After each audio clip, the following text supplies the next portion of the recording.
Just be the person you are in your everyday life as a receptionist or ballerina or accountant or, city council member, whatever you are. Just be that and try and apply that knowledge. If it starts making you more expansive from within, more powerful outside, effective rather, in your work, less giver of abuse and less taker of abuse, more of a true peaceful warrior, you'll know you're in the right place. Welcome to a Curious Yogi podcast. I'm your host, Bobby, joined by living masters and awakening friends. We're here to illuminate your practice as we explore what it means to walk the yogi's path, to unfold peace from within, and to live the vision of oneness. I'm so delighted you're here. Now let's get curious. Welcome back to another episode of A Curious Yogi. I am so happy to be here, albeit with a cold from my bed, as you can clearly hear. But I couldn't put this episode off any longer as I'm so excited to share this epic conversation. It's a total privilege to introduce you to this week's guest, the trailblazing Vedic spiritual teacher Acharya Shunya. I came across Shunya's book titled Sovereign Self at a bookstore in Delhi over a year ago, and I couldn't pick it up at that time because I was traveling, but I kept thinking about it, and I'm so glad I did. After plowing through the 400 pages to, quote, claim my inner joy and freedom with the empowering wisdom of the Vedas, Upanishads, and Bhagavad Gita, I knew I had to try to get her on the show. So much to my delight and surprise, Shunya was totally gracious to talk to me about that empowering wisdom, her own unique story, and she gives us so much tangible knowledge to apply and churn in our own practice. Acharya Shunya is a truth teller who facilitates authenticity, self-remembrance, and divine feminine pathways to awakening within. The first female head of her 2,000-year-old Indian spiritual lineage, Shunya reinterprets and recontextualizes ancient teachings for modern times, empowering people everywhere to lead fulfilled, fearless, and enlightened lives. She is the president of the Awakened Self Foundation in California and author of Ayurvedic Lifestyle Wisdom, Sovereign Self, and her most recent book, which I've just started, Roar Like a Goddess. She generously answers many of my personal questions and shares the teachings in such a potent and approachable way. I know there is something here for you, curious yogi. And before the episode kicks off, I want to remind you to head over to patreon.com/A Curious Yogi podcast and sign up to support the show and join our monthly satsang groups starting in May. So I know you're ready for it. Here it is, my conversation with the one and only Acharya Shunya. So the book is amazing. And you are amazing. I loved also learning a little bit about you from your websites. You're a Vedic scholar, you're a storyteller, a writer, spiritual leader, a lineage carrier, a mother, a wife, just an extraordinary woman and an inspiring woman and a wise teacher who you're obviously living and practicing what you teach and preach. So I really appreciate that and acknowledge that in what you do and what you stand for in the world. Thank you, Bobby.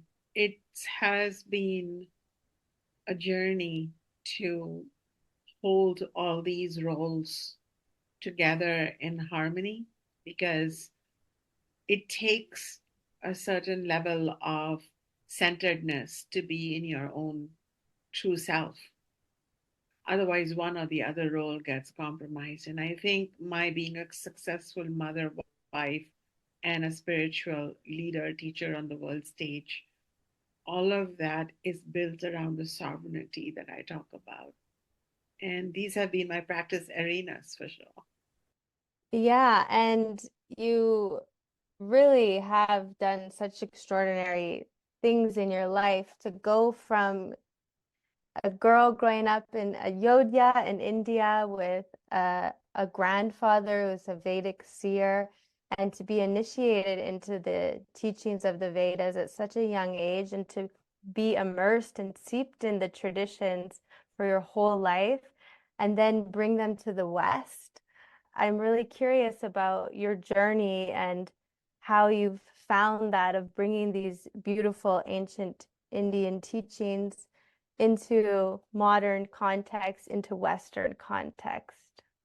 My grandfather was a seer indeed, because when I was still very young, Bobby, a child really, he told me that I would travel abroad. And he spoke, of course, in our native language, but he said I would travel abroad and I would, one of the work I have to do as a soul is to bring this knowledge to Westerners and non native people, because there are many seekers waiting out there for this, the depth of this knowledge. And I was such a child that I did not even know that a country called America exists. And the only country I knew close to where I live was Sri Lanka. And I really had these visions of sitting in a boat and going there by myself. And it didn't feel like a great idea. It might have been seven, maybe. My world was very small back then, of my family, my small, tiny city, and just the little bit that I had heard from a Hindu scripture, the Ramayana, that there is another country nearby. Of course, my Baba, my grandfather, knew that I was being groomed to take the knowledge in an undiluted manner, but be somehow able to communicate it in the language of the people I will meet. And must be karma, because I was endowed with a love for the English language in school. I liked it as much as I like Sanskrit.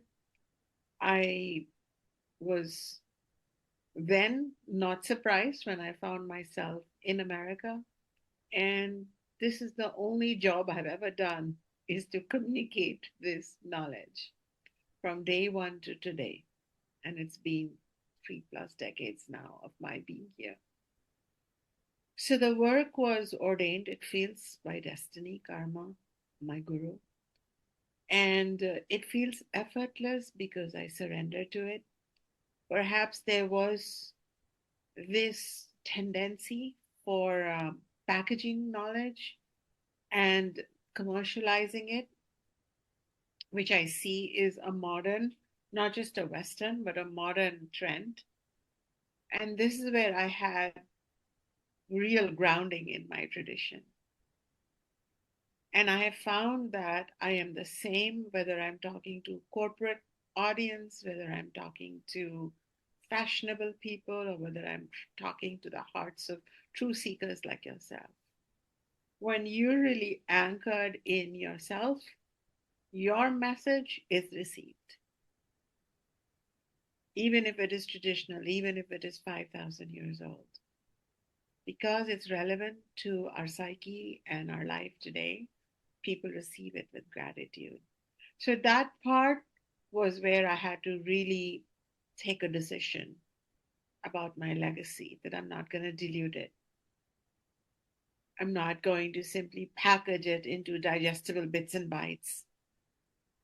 And so I'm going to write a book like Sovereign Self with 400 pages, so be it. And still, it became an international bestseller. Still, um, 4 years after releasing it, I am being invited to conferences and podcasts to talk about the truth, because truth is relevant in all times. Hmm. Yeah, I think that's something so profound about your writing. And like for me, as someone that didn't grow up in this tradition, and I've been studying and learning Advait Vedant for 10 years, and the way in which you are able to so clearly and sincerely and grandly explain the teachings, I think it's really remarkable. And I'm not surprised that you have people desiring to speak to you and learn more because it's like the spark and the inspiration to go towards the teachings. I think it's there for all of us, whether we're a corporate or a seeker, because we all want happiness. And from my learnings and understandings, the Vedas and Advaita Vedanta is such a powerful pathway towards that happiness that I think we all need, and especially in this time in the world. Well, I guess obviously in all the times because it's thousands of years old. But I'm really wondering like how you have been able to not make it for the masses, because I know that's not what you've been doing, but take it and make it so relatable and accessible for all of us who are seeking that happiness inside. Well, probably one reason you find clarity in my teachings is just the amount of time I've spent with them, churning it and applying it in my own life. So there are two kinds of orators, those that just orate but live a different life, and those that live that knowledge and then orate about it. And I belong to this latter group. And I needed this knowledge because my first marriage, my arranged marriage, did not last. And probably I'm not only the first female holder of the lineage in 2000 years of my lineage, my family's history, but I'm also the first divorcee. And I did not have a, a map to navigate what it means to have turbulent relationships when you come from a lineage of perfect relationships.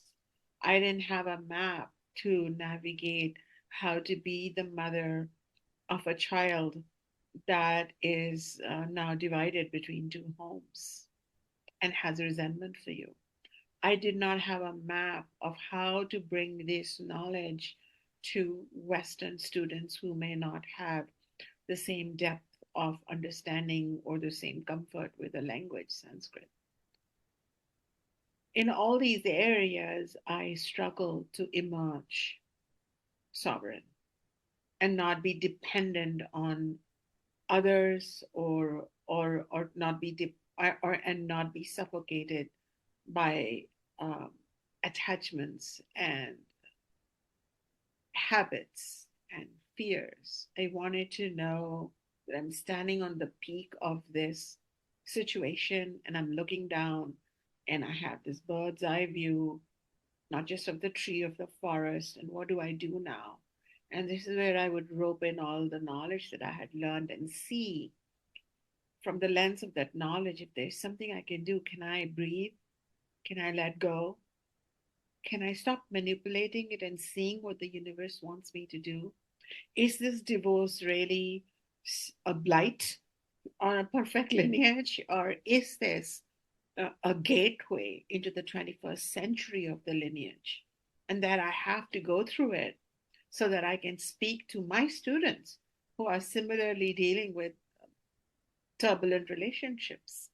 Because this is not just in the West, it's worldwide that the humanity is reinterpreting its relationships, its institutions of marriage, and taking away the shame from everything and bringing knowledge and wisdom into everything became my personal charter. So this book didn't come a day sooner. This book came when I felt that, yes, this is my go-to knowledge. This knowledge is not only helping me, but over the past decade or more, I've been helping others with it. This knowledge in that I have captured in Sovereign Self is sound. It can deliver a relaxed landscape, a clear landscape to all the readers. This is not just theoretical, it's not a theoretical powwow of Sanskrit words and Vedic knowledge that's old and ancient to give an effect.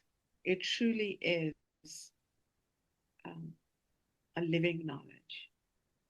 So when I was writing that book, I did not feel, Bobby, that I had to do too many references. It was just written from my heart. Of course, then later I stopped and, added a quote from here or there and embellished the writing or polished it some more.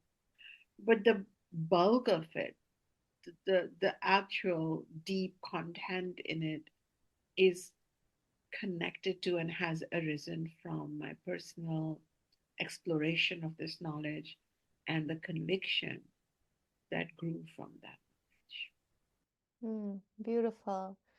And yeah, like in the book, and I suppose in the teachings, it's so multifaceted. There's so many elements that one, myself included, can look at and study and try to apply in my spiritual life, but also in my daily life. And I'm wondering, as you navigated those choppy waters of going through a divorce, where actually, like, going through a divorce coming from your lineage, which was so 21st century of you, and navigating those challenges with your son and or your family.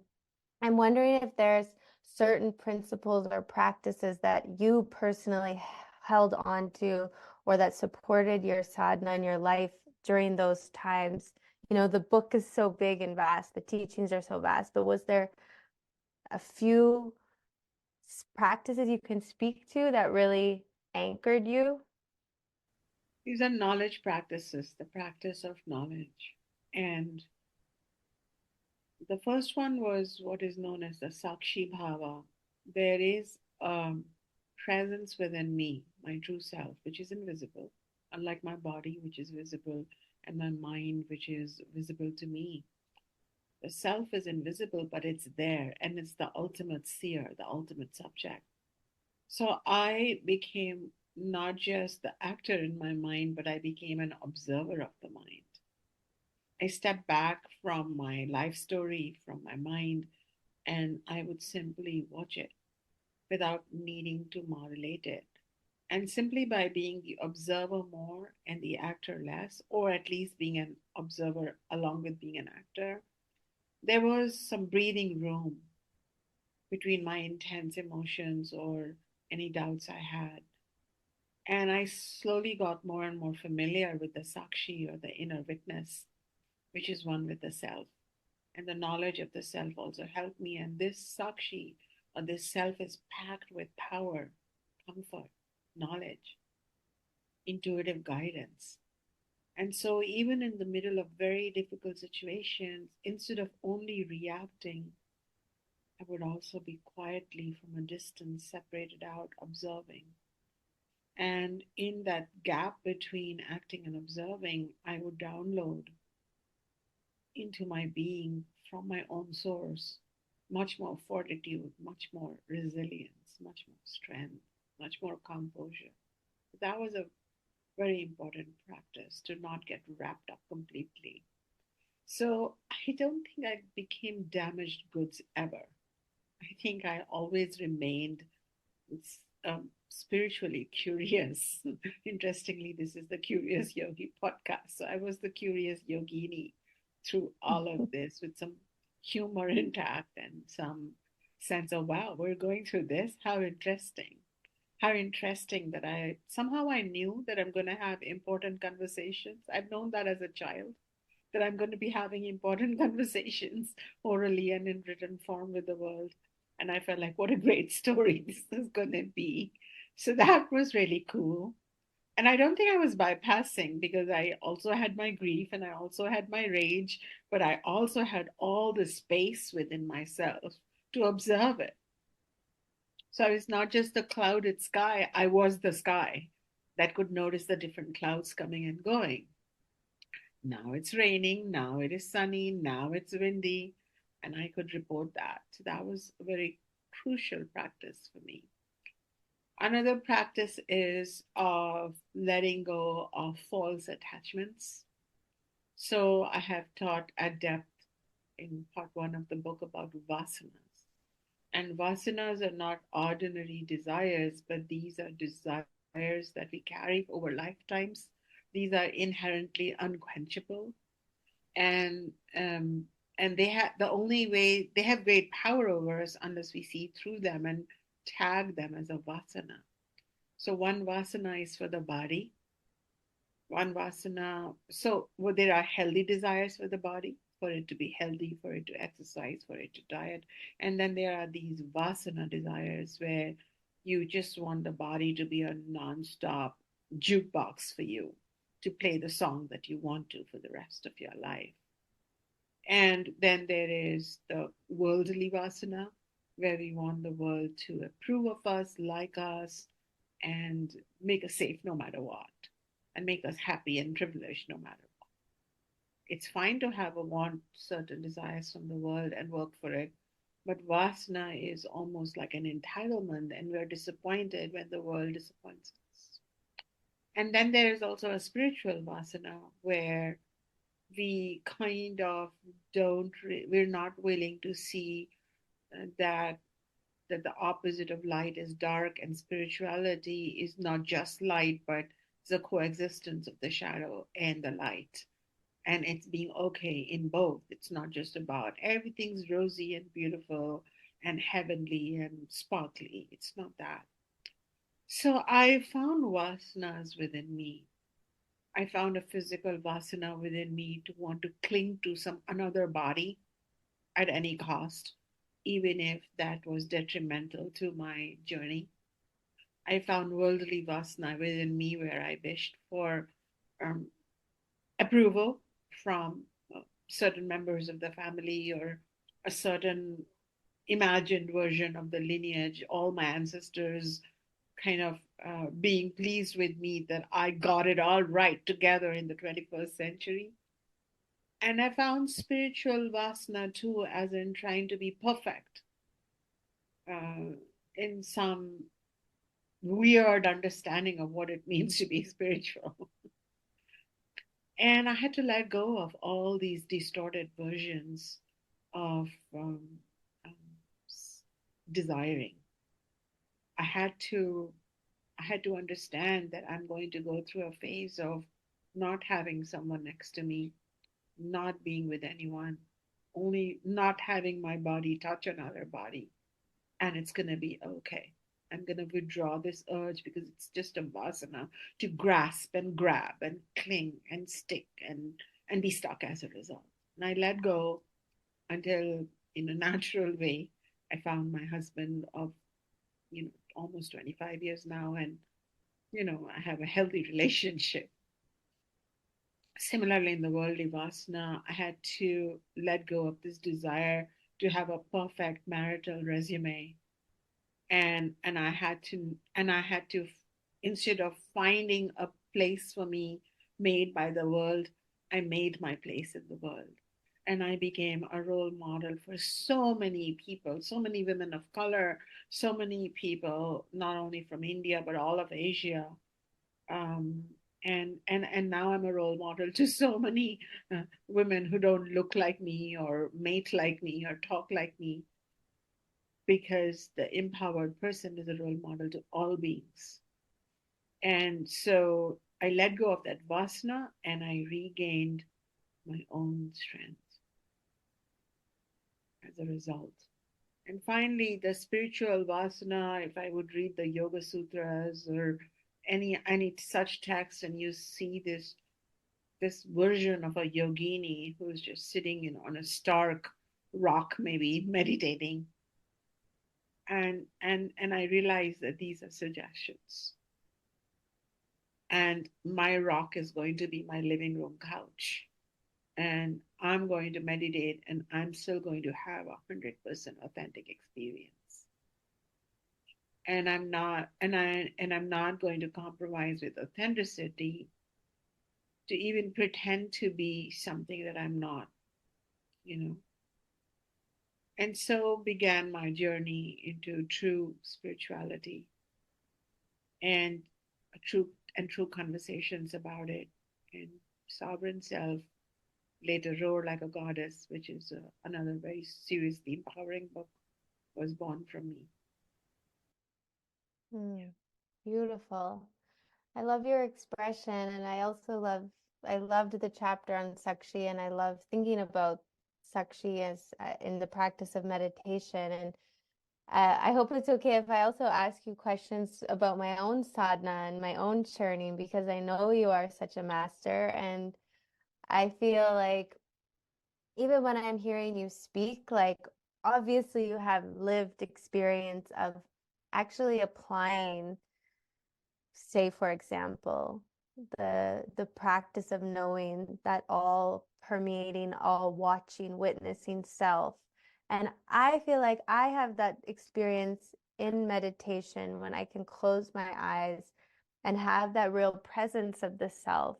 And I think where I get stuck, and I'm sure many other yogis or meditators also get stuck, maybe some of the listeners, is when I open my eyes and I suddenly take on this body, as if suddenly, this body, this personality, this identification, how to remain as the Sakshi as I go through those ebbs and flows, through the waves rising and the waves crashing, like how to remain as that ocean witness, vast self, as a human being moving through the world that's sensitive and gets affected. And I think that's really where I'm at right now. Yeah, so I think to have that experience on the meditation mat or the meditation place is a really great way to start. Many don't even have that. So you already know and have a familiarity with something that is not the mind, something that's outside the mind, that's watching your mind and probably watching the whole universe because everybody's witness is one in the non dual paradigm. When we go, when we open our eyes, the mind becomes really active and pushes the sakshi or the witness into an abstract concept. And this is where we develop a rhythm of every few minutes remembering that I am the Sakshi or I am the witness, and what I observe, I am not. So I am the eternal subject, I am not the object. If I am observing the body, as in I'm observing my body, you're observing your body right now. I'm moving my hands and I can observe them, but this is not me because what there is a difference between a subject and an object, and if I observe them, then I must be the observer. Similarly, I can observe my feelings, my thoughts, my ideas, and if I observe them, I'm not that. Similarly, I observe my breath, I'm not that. And if initially every half hour we will remember, we'll have a moment of remembrance. Later, every 10 minutes, every 5 minutes. And then I found was that through this practice, I stopped forgetting. So initially, we have to use the mind to remember that I am not the mind. And later, only the presence remains. So that then there, right now within me, there are uh, two entities. One is the subject, and one is the object, the mind. So the actor in the mind, and then the seer within me is active at the same time. And I feel a gap between them. And the part of me that's out there in the world, it feels kind of comforted by this other presence within, this godly divine presence. It is not always the case, as you know, that we forget and we just become this other crazy part of us. But the Mundaka Upanishad gives the parable of the two birds that on the same tree, which represents the body, sit these two birds. And one bird is very busy eating the fruits on the tree, and it becomes happy when it eats the sweet fruits, and it becomes quite disgruntled when it chances upon a bitter fruit. And from time to time, when it's disgruntled from the bitter fruit, as in when it's experiencing sorrow, it looks up on the upper branch and it sees this other bird just calmly watching it. And then it just gets busy in looking for the sweet fruit again, starts looking for happiness again, avoiding the bitter fruit. But then at some point, there are too many bitter fruits. So too much sorrow comes up, that bird. So she finally looks up and she sees the same bird again calmly watching. And that calm bird has a golden aura, a golden plumage. And so she starts, the smaller bird, the busy bird, starts skipping, hopping up towards the higher branches. So she starts moving towards that calm bird. And then as she was moving towards a calm bird, she realizes that she has become calm and there was no other bird. This is a beautiful parable of the seer and the actor within. The seer is always observing us. The seer part of us is observing calmly. The actor part of us is busy chasing sweet berries and avoiding bitter berries. And then it occasionally looks at the inner witness. And then at some point, it itself is the witness. That is its true nature. So practice will perfect this gradually. It takes time. I didn't really come out on the world stage until I was 40. Prior to that, nobody knew me. I mean, maybe some people. Some people always found me, but I was not on an active mission or an active drive to bring this knowledge out because I was doing the inner work. I think that's important to remember because, well, few points there are important to remember. One, yes, to practice, and that I think it's just the nature of the mind and also the fast-paced world that we live in that gives these kind of ideas or conditions that things should be achieved like quickly. And it feels like on this path of sadhana and spiritual exploration, it's like, you know, we keep meditating, we keep practicing, we keep meeting in good company, and slowly, slowly that kind of unfolds. And yet the mind wants to get there faster. The mind has so many ideas about the way that the path or the life should look. And when you're speaking, it was just very comforting, like you said, about having that space, that awareness of the self, which is always there, all permeating. And I also have that sense of comfort. And I was kind of reminded when you're speaking that even in those moments of discomfort, like knowing that I have access to the awareness of the self through my own inner contemplation is comforting, kind of. And can you speak about that? I'm not sure what the Sanskrit word is for it, but that divine uneasiness that can kind of rub us, but it actually pushes us back towards knowing our true self rather than our false self. A lot of us don't know that. Like, we don't have a framework to know that this is divine uneasiness. Even to understand divine uneasiness, we need to be walking on this path for some time. But then once our self is activated even a little bit, as in we're not just the body and mind, but we are body, mind plus self, plus consciousness, when we start trying to block out, when the mind starts blocking out the consciousness part of us and tries to go on autopilot, like robbing some of that consciousness and trying to become the the ego part of us, the creative part of us that's just trying to be this all in all thing, we start experiencing really deep existential pain. We may not know it. We don't know, oh, I'm experiencing existential pain. Excuse me. We don't know that. But this pain cannot be satisfied by talking to it or anything in the world. But when you close your eyes and you just surrender into something vast within you, a few tears may drop, and then you're just like, oh, I'm home.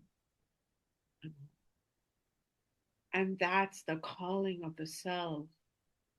And I think, I must bring in Ishvara here because our human avatar, the avatar of the divine light as a human being, there is a gorgeous divine light, a divine self known as Ishvara, which cannot be compared to the gods of anthropomorphic religions. So Ishvara is not a person, it's not a thing. It's a supreme concept of a universal being composed mainly of consciousness, which can be anything. It's magical. And so when you start waking up to yourself as a seeker, there is, you know it, yourself knows it, and the universal self knows it. And that's why if you've tried it, if you're sincere and you start falling asleep on the wheel, that certain circumstances will orchestrate in your life. A book will come fall on your head to wake you up.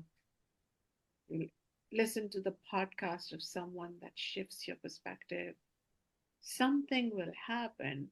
And this we say is the orchestration by Ishvara. Because the Ishvara, the universal self, and your higher self, the sovereign self, is one. And so the collective self is is also an entity in Advaita Vedanta, which we worship as God, but this God is not wearing clothes, and it's the divine universal self. So I Mm. feel that the divorce, because I'm friends with my ex-husband, and the divorce and the discomfort were really all orchestrations by Ishvara for me to journey through certain passages which I wouldn't have, which made me more equipped to be a teacher in the 21st century, really. Mm. I'm wondering if you can speak a little bit about like when I can only speak from my personal experience, but when I contemplate or meditate on Ishvar and this sense that there is this cosmic energy, this life force that is singular, that is oneness, that is permeating each and every sentient being. And that in itself also comforts me. And yet, I love in the book and in your teachings that you also warn of spiritual bypassing and how to not use these teachings as absolutism. And can you speak to how we can remember this in practice? Like, that I get stuck on that. It's easy for me to see the oneness in you and me and the light shining, but to my enemy or to the oppressor or to the abuser, that in practice is hard for me. I think that is why I also have chapters about normalizing rage. And that it's not like we can just push away our anger. Sometimes there's times to feel anger. We have to evaluate if our anger is coming from an entitled mind or is it coming from a righteous dharmic place. Bypassing can happen in every tradition, and all the time it can happen to us if we are just skimping through a tradition superficially. But I also perceive oneness, and I have deep compassion for people who are not necessarily aligned in a healthy way with me. So I have a relative who is a troublemaker for the whole family, not just for me. And recently I had to put up a very clear boundary. It's like, we're not engaging. But do you know that every day I pray for that person and my heart breaks in compassion for them? So the oneness part of it cannot be removed, cannot be removed. And this is the quality of my consciousness, that I feel their pain I pray for them and I want them to wake up, at least enough to stop hurting themselves. But the vyavaharika or the transactional part of me, the human part of me, the dharmic part of me had to set a boundary. So we have to, for responsible spiritualship, have to be willing to be, in my understanding, in two planes at the same time, the absolute plane and not let go of that, because that's the truth. Because that is nothing but that absolute energy wearing clothes of a stupid, toxic relative coming up in my life to show if I'm going to be toxic back, if I'm going to have a clear boundary, and will I be bitter and embittered, or will I bless them in private? I'm doing it all. I had a clear boundary. I was assertive. I had to show them my human power of you can be verbally abusive or emotionally abusive enough. And then in my heart, I'm like, wow, thank you so much. But I must be needing this experience where all I have is divine love for those people deep inside. But they don't need to know it. Because if I start talking to them, hey, I love you and divine, this is not going to go anywhere. If I remember the same relative some years ago was so anxious and asked me for some advice. And at that time, they approached me as a teacher and I gave them a satsang. So bypassing happens when we refuse, when we become only this or that. We do not have to be uh, only believing in oneness and letting that direct our behavior. I think oneness has to direct our consciousness, but our behavior moment to moment has to be adaptive yet authentic because it has to answer to that oneness one day, right? And so it has to be both at the same time. And this prevents bypassing. The man I divorced and the man I married, they are both that absolute Shakti, that absolute truth cloaked in different clothes, body clothes. So if I was filled with hatred for the one I let go and only infatuated adoration for the one I am with, then I am a fool. That same Shakti is playing a different Leela, a different theater. And through one, it gives me positive strokes, and through the other, negative.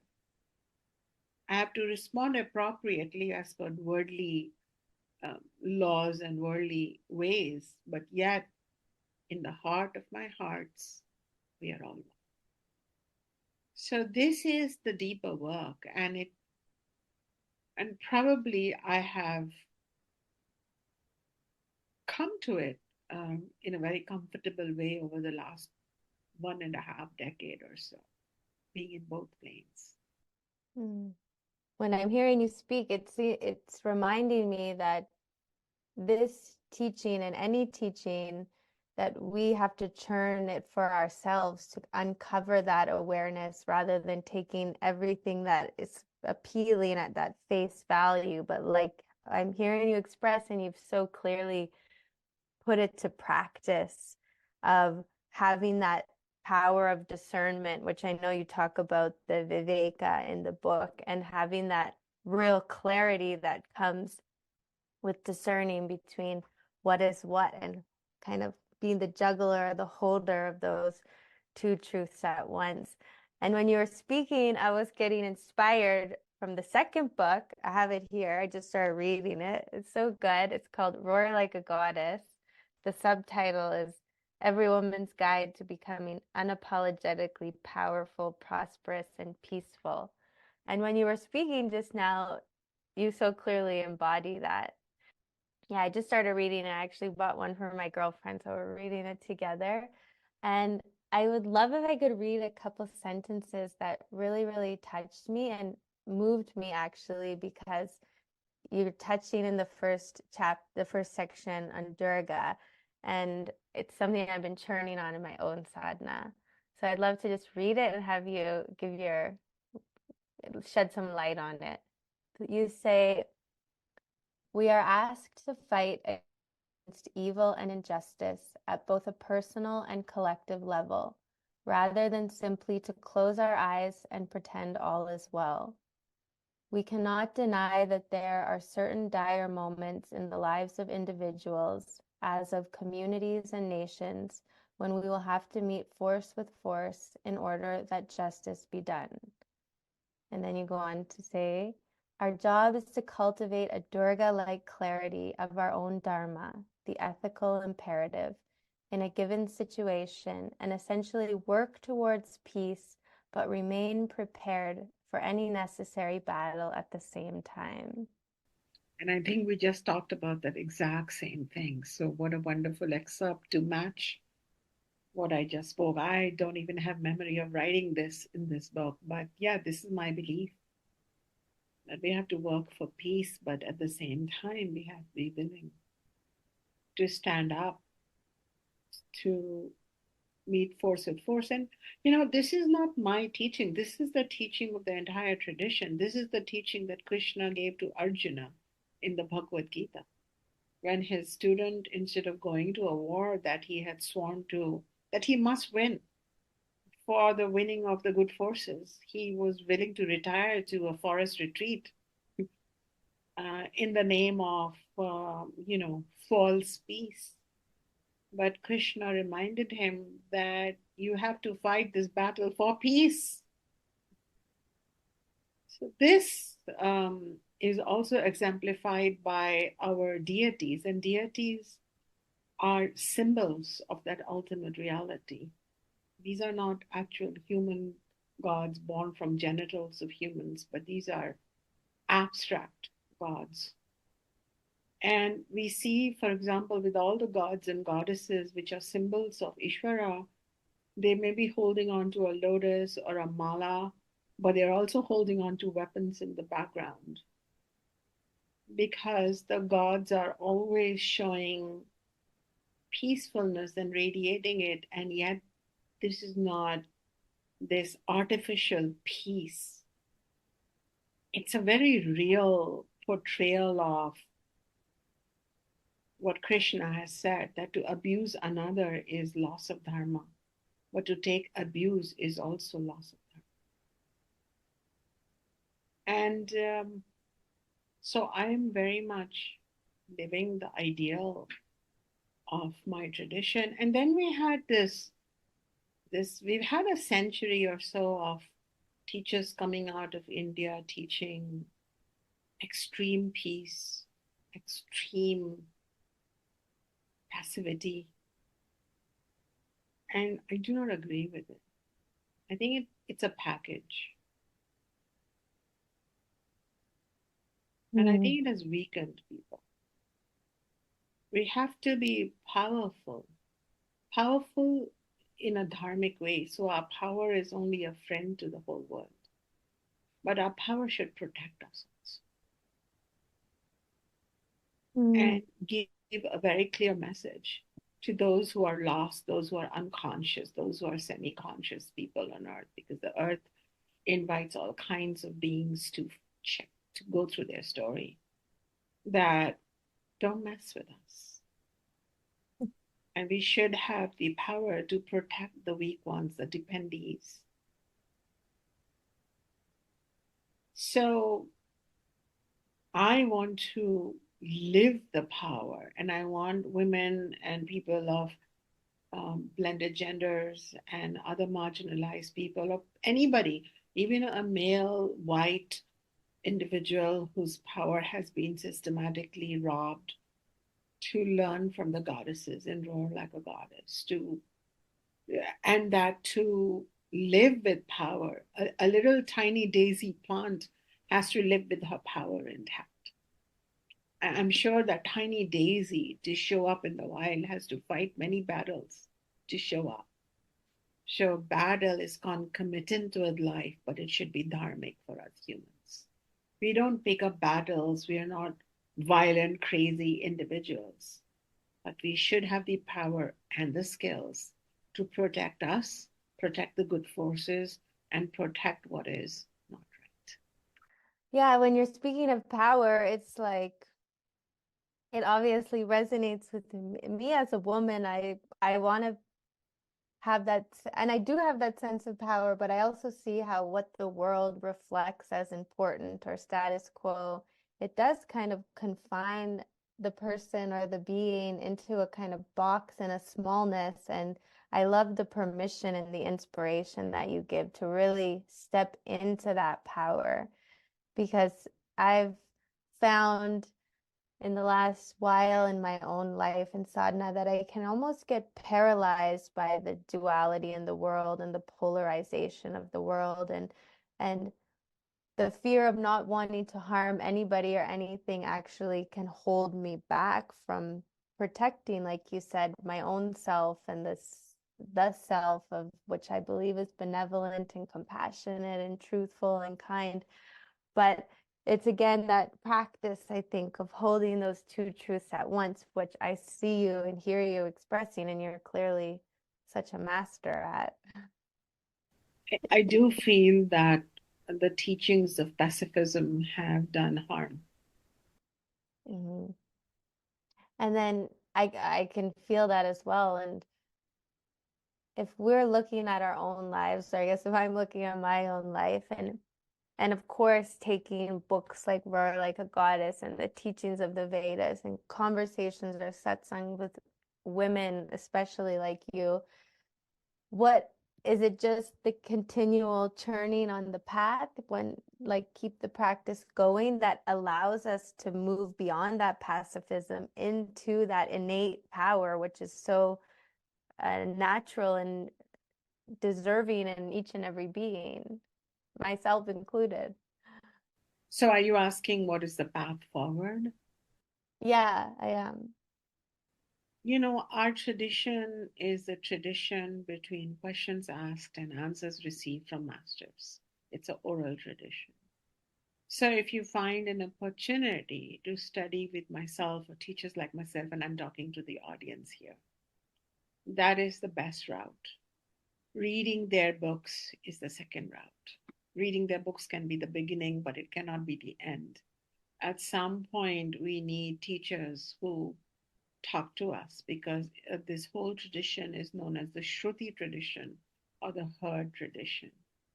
And the clarity a teacher brings to the questions that arise within us is important. And that's why in our tradition, we don't just worship the photos of teachers, we have to have the ability to talk to them. And so the second step would be, if our audience has read the book, would then be to try and find teachers like myself. I'm not saying I'm the only exclusive teacher. And then listening to the teacher, don't just join the first teacher who has a big group or groupies following them. Listen to the teacher and see if there are ways that they are answering some of your questions. And secondly, is there a way to ask questions that you can get answers for? That's really important. And then, so it's very important to have a place where you can clear your questions and then continue to practice it in your life before changing your life, shaving your head, taking on monastic clothes, or wearing some dreadlocks. Just be the person you are in your everyday life as a receptionist or ballerina or accountant or city council member, whatever you are. Just be that and try and apply that knowledge. If it starts making you more expansive from within, more powerful outside, effective rather, in your work, less giver of abuse and less taker of abuse, more of a true peaceful warrior, you'll know you're in the right place. In the current times, either will become fans of their gurus or they completely bypass them. I feel like a guru is like a spiritual professor, and there is a time that we need to apprentice with them. So I always advocate looking for that rare teacher who speaks to you, who helps you grow, being with them for the time you need to, and practicing on your own till your inner teacher awakens, not metaphorically, but truly. And your mind doesn't remain your enemy, but becomes your best friend. And you will know it because you will feel that inside you, and others will tell you. Your enemies will tell you you're such a blessing, or your enemies will come to you and say, please give me a satsang, I need guidance. So this would be the next path for the readers of Sovereign Self, or for the readers of Roar, to take their time on earth as serious time for schooling of their soul, to take this introduction to Vedic wisdom as their good fortune, because it's one of a kind, rare, non orthodox, non dogmatic tradition for all beings. It's truly universal. Finding some teachers or support system on this process, a community even, but not getting stuck there. It's not a community for your broken heart. It's a community to just exchange ideas and then move forward. That would be the best path for people on this. Wow, beautiful. I think that's an amazing place to wind up. Wow, you just left us with so many points to contemplate and practical, tangible things that we can apply to our daily lives and our spiritual practice. So thank you so much. Just to wrap up, I have 3 quick questions for you. The first one is, what is a scripture or text that is inspiring your practice right now? Right now, I'm working on a book which I'm calling Evoke the Mystic. I don't know if that will be the final title. And it goes into yoga and how yoga is not a physical practice, but then it explores bhakti yoga, upasana yoga, or the yoga of worship of Ishvara, and karma yoga. And the scripture that I am quite steeped in right now are the Bhakti Sutras, aphorisms of Bhakti by a sage called Narada Bhakti Sutra. So I'm swimming in that beautiful text right now. Beautiful. I've also not swam in that text, but I've dipped in that text and it is beautiful. And then 3 words to describe your sadhana, your personal sadhana. Heartfelt, daily, gentle.